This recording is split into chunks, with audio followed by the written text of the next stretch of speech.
ఆర్టిస్టులను తెచ్చి పార్టీ ఆఫీసులో పెట్టి వాటిని రికార్డ్ చేసి సోషల్ మీడియాలో పెడితే వాళ్ళ మీద పోలీసులు కేసు కడితే మీకు దుఃఖం వస్తుంది. అసలు ఈ భాష ఆ సోషల్ మీడియాలో పెట్టినట్టు ఒక్కసారి చూడండి అధ్యక్ష.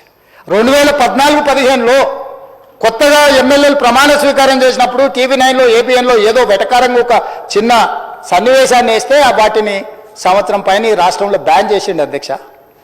రవి ప్రకాశం జైల్లో పెట్టాను, కృష్ణ మాదిగన్ జైల్లో పెట్టాను, చాలామంది జర్నలిస్టులు. ఇవాళ జైలుకు పోయిన అమ్మాయి కూడా SC/ST కేసులు ఆ రోజు ఎస్సీలను అవమానించింది, జైలుకు పోయి వచ్చిన అమ్మాయి. ఎవరు జర్నలిస్ట్ అని నేను అడగదలుచుకున్న అధ్యక్ష, జర్నలిస్టులని వేదిక మీద నుంచి INPR లేకపోతే DAVP ఆమోదించిన పత్రికలు ప్రసార సాధనాలు వాళ్ళు ఇచ్చే ID కార్డులు ఉన్నోళ్ళు జర్నలిస్టులా? ఎవడు పడితే వాడు ఏదో ఒక ట్యూబ్ పెట్టుకొని మమ్మల్ని ఇష్ట రాజ్యంగా అధ్యక్ష. ప్రజా జీవితంలో ఉన్నాం కాబట్టి నిజంగా ఓపిక పడుతున్నాం అధ్యక్ష, రక్తం మరుగుతుంది. ఏంది భాష అది అధ్యక్ష? కుటుంబ సభ్యులను అంతేసి మాటలు అంటుంటే అసలు మీరు మనుషులా అని నేను వాళ్ళని అడగదలుచుకున్నా అధ్యక్ష. మీకు భార్య బిడ్డలు లేరా? తల్లిదండ్రులు లేరా? మీ అమ్మనో నీ చెల్లినో నీ భార్యనో ఈ రకంగా మాట్లాడితే నువ్వు ఇంతవా నేను అడుగుతున్న ట్విట్టర్లో పెట్టినోని, అరెస్టును ఖండించినోని.